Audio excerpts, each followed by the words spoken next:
Hello guys, welcome to my channel. आज हम लोग देखेंगे अस्थमा। तो ये कैसा डिसऑर्डर है? अस्थमा ये क्रोनिक इन्फ्लेमेटरी डिसऑर्डर है, ठीक है।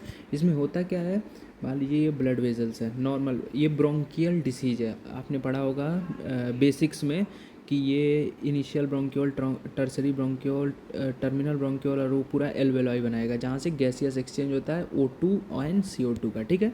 तो ये मान लीजिए नॉर्मल ब्रोंकाई है। और जब अस्थमा होगा, एक सेकेंड, ये नॉर्मल ब्रोंकाई है, ठीक है।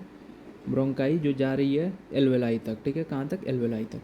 और अस्थमा के केस में क्या होता है, ये जो एल्वेलाई है ये नैरो हो जाती है, यहाँ पे कुछ मतलब भर जाता है। तो ये जो मतलब ये पाइप एक तरह से बोल लीजिए, ये वेजल्स जो होती हैं ये पतली हो जाती हैं, ठीक है। तो इसमें अगर एयर जाना ज़्यादा आसान है कि इसमें ऑब्वियसली, क्योंकि इसका डायमीटर ज़्यादा है, इसका डायमीटर कम हो गया। अब इसमें ज़्यादा आसान है कि इसमें? ऑब्वियसली इसमें। तो इसमें होता क्या है कि जो हमारी ब्लड वेजल्स हैं वो एक नैरो हो जाती हैं और डायमीटर उनका बहुत कम हो जाता है, ठीक है। उसकी वजह से क्या होता है, जब पेशेंट जब एलर्जी होता है, मतलब पॉलन ग्रेन्स किसी से भी एलर्जी हो जाता है, तो वो इसमें जाके फंस जाता है, मतलब यानी इंट्रैप्ट हो जाता है इसके अंदर, ठीक है। उसकी वजह से व्हीजिंग साउंड आता है और पेशेंट को ब्रीदिंग अटैक आते हैं, ठीक है। उससे होता क्या है, ब्रीदिंग अटैक वगैरह से मतलब पेशेंट को सांस लेने में बहुत ही ज़्यादा दिक्कत होगी। इसकी इटियोलॉजी क्या है, मैंने बताया जैसे कि एलर्जिक अस्थमा हो सकता है जो ट्रिगर होता है डस्ट से, डस्ट, पॉलन से, पॉलन ग्रेन्स वगैरह आपने सुना होगा, एनिमल हेयर, या फिर फूड एलर्जेंस, किसी फूड से भी किसी को एलर्जी हो सकती है। IgE मेडिएटेड होता है, टाइप 1 हाइपर सेंसिटिविटी, ठीक है। नॉन एलर्जिक अस्थमा जो होता है वो क्या होता है, उसमें स्ट्रेस के कारण हो सकता है, इन्फेक्शन के कारण हो सकता है, और क्या कारण हो सकता है, एक्सरसाइज एंड कोल्ड एयर, ठीक है। ड्रग इंड्यूस भी कुछ होता है जैसे एस्प्रिन, एनासेड्स एंड बीटा ब्लॉकर्स, ठीक है। ये ड्रग इंड्यूस अस्थमा है। कुछ ऑक्यूपेशनल भी अस्थमा होता है, जैसे केमिकल्स कुछ हो गए, या फिर गैसेस हो गए, या फिर इंडस्ट्रियल डस्ट हो गया, ठीक है।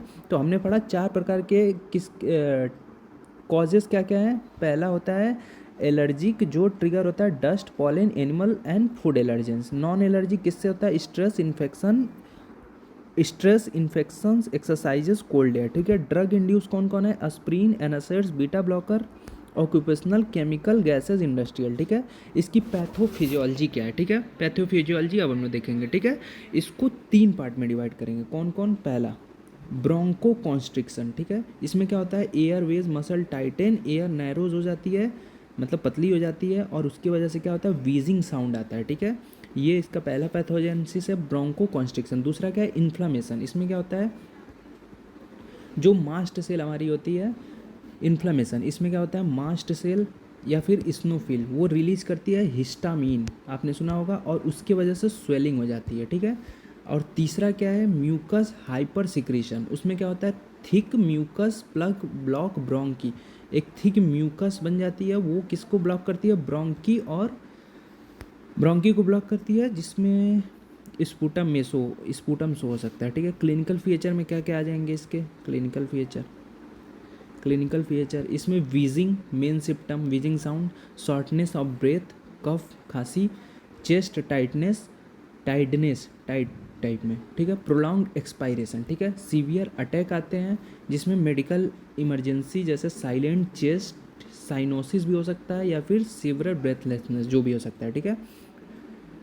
तो इसमें ट्रीटमेंट क्या कहते हैं, डायग्नोसिस इसमें स्पायरोमेट्री आपने सुना होगा, वो किया जाता है। और ट्रीटमेंट क्या है इसमें, एक्यूट अटैक में हम सावा देते हैं जिसको सालब्यूटामॉल कहते हैं, ठीक है। एंटीकोलिनर्जिक जैसे इप्राट्रोपियम या फिर स्टेरॉयड एक मेन डिसीज है इसका, ठीक है। लॉन्ग टर्म में कॉर्टिकोस्टेरॉयड चलाते हैं, ल्यूकोट्रीन, और ट्रिगर जिससे पेशेंट हो रहा है उससे बचाएंगे, ठीक है। कॉम्प्लिकेशन वगैरह तो ये तो ईजी है।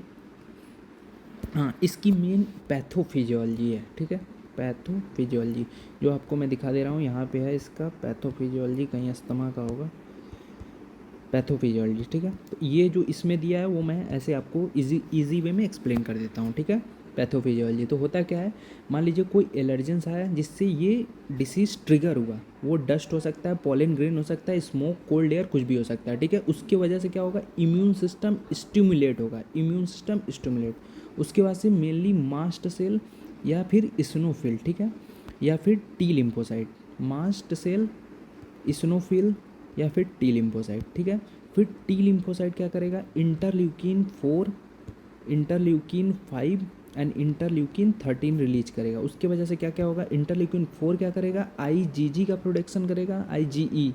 एंड इंटरल्यूकिन 5 क्या करेगा, इस्नोफिल एक्टिवेट करेगा। इंटरल्यूकिन 13 क्या करेगा, इंक्रीज म्यूकस प्रोडक्शन, ठीक है।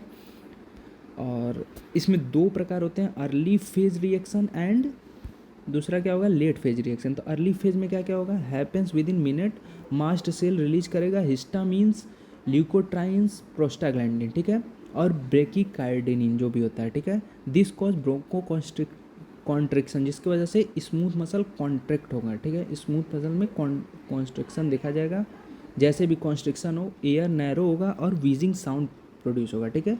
वेस्कुलर परमिएबिलिटी क्या है, एयरवेज बिकम स्वेलन, ठीक है। म्यूकस सिक्रेशन क्या है, थिक म्यूकस, जिससे ऑब्स्ट्रक्शन होगा। लेट में क्या होगा, 4 से 8 घंटे तक हो सकता है लेट में। इसमें क्या होगा, इनॉल, eosinophil, neutrophils, macrophages, eosinophil release major basic protein, MBB जो भी मेजर बेसिक प्रोटीन। डैमेज क्या करता है, airways epithelium, more inflammation, more mucus and persistent obstruction, ठीक है। तो ये सारी चीज़ें थी। क्रोनिक अस्थमा एक क्रोनिक टाइप ऑफ डिसीज है, ठीक है। तो आज के लिए इतना ही, मिलते हैं नेक्स्ट चैप्टर में। Thank you guys, thank you so much.